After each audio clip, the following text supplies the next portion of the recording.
It is Money Monday, and today's topic, it might be a hard one to think about, but certainly a conversation that you need to have. Knowing what happens to all of your assets and how to get your family taken care of can help ease the stress for your family.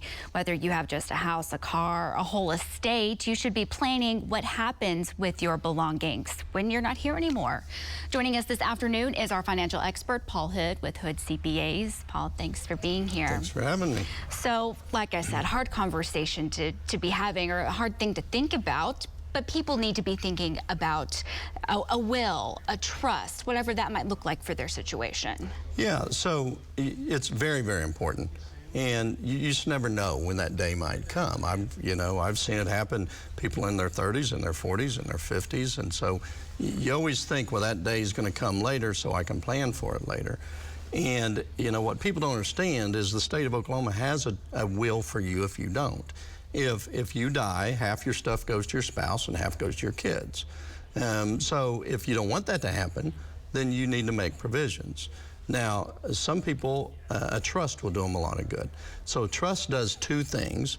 It's an expedient and private transfer of assets to who you want it to go to, or to allow you to control your assets from the grave.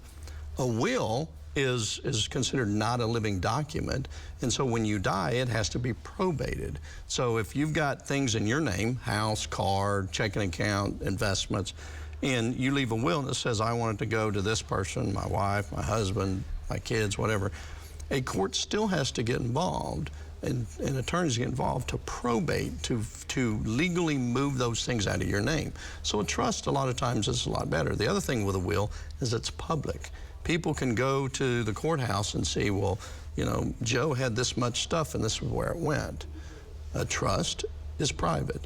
So a trust is a legal document that you retitle. So my house, my car, my bank account, everything would be in the name of my trust, but as long as I'm living, it's not really a full entity.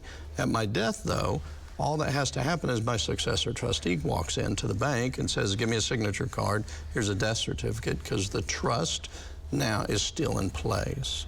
Now, a lot of people can accomplish these transfers with things like beneficiary designations, PODs, payable on death, TOD, transfer on death. So like a car, sometimes that's the biggest pain. You die, you have a car in your name, you've taken care of everything else.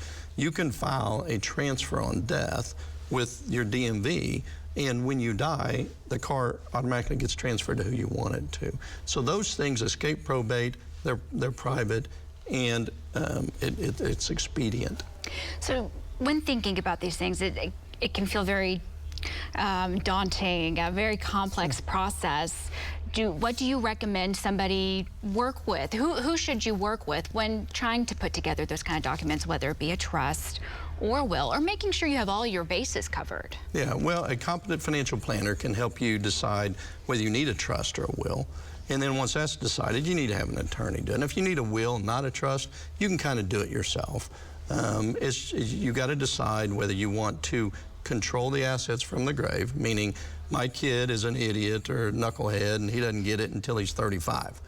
You need a trust. Yes. If you just leave it to him in a will, he gets it right away. So seek professional advice. How often should you be reviewing those type of documents? Once you get them in place, so you really don't have to make too many changes unless somebody dies or you change your mind or a life-changing event happens. Okay, a good, hard conversation to have, but very important. Paul, thank you. You bet.